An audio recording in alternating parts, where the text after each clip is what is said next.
అందరికీ నమస్కారం. Welcome to our channel. మన తెలంగాణలో ఉన్న రైతన్నలకు సీఎం రేవంత్ రెడ్డి గారు మనకు ఇది షాకింగ్ న్యూస్ అని చెప్పుకోవచ్చు. రైతు బంధు పంపిణీని తాత్కాలికంగా రద్దు చేస్తున్నట్లు కీలక ప్రకటన అయితే జారీ అయింది. ఇక తిరిగి ఆ రోజు నుంచి కూడా మళ్ళీ కూడా పంపిణీ అనేది ప్రారంభిస్తామని చెప్పడం జరిగింది. ఇక ఈ రైతు బంధు పంపిణీ ఎందుకు ఆపేశారు ఏంటి అనే వివరాలన్నీ కూడా మనం వీడియోలోకి అయితే వెళ్ళి తెలుసుకుందాం.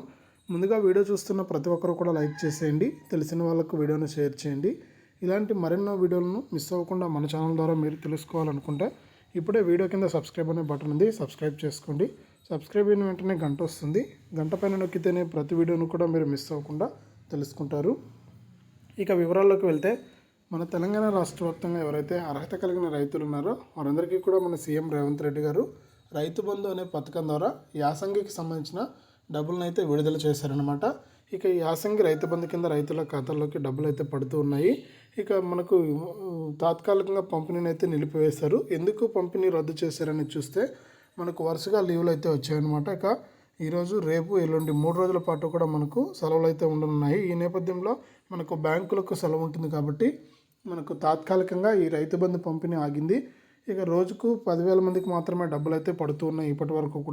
ఇప్పటి వరకు చూసుకుంటే రైతు బంధు కింద దాదాపు మనకు 10 ఎకరాల పై వరకే డబ్బులు అయితే జమ అయ్యాయని కూడా తెలంగాణ ప్రభుత్వం సూచిస్తుంది. ఇక మొత్తానికైతే మరో 2 రోజుల పాటు కూడా పంపిణీ అయితే రద్దు అయిపోతుంది.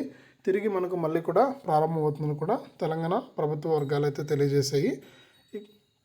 అంతవరకు ఎవరైనా సరే ఇంకా మీకు డబ్బులు పడకుండా ఉన్నా, లేకపోతే మీరు ఇంకా మీ యొక్క బ్యాంక్ ఖాతాకు ఆధార్ ఫోన్ నెంబర్ లింక్ చేసుకోకుండా ఉన్నా, ఈకేవైసీ చేసుకోకుండా ఉన్నా కూడా మీరు వెంటనే ఈ కార్యక్రమాన్ని పూర్తి చేయండి. తిరిగి మళ్ళీ కూడా మీకు మంగళవారం లేదా బుధవారం నుంచి ఈ రైతు బంధు పంపిణీ అనేది ప్రారంభమవుతుంది. ఇది అప్డేటు. వీడియోను లైక్ చేయండి, షేర్ చేయండి.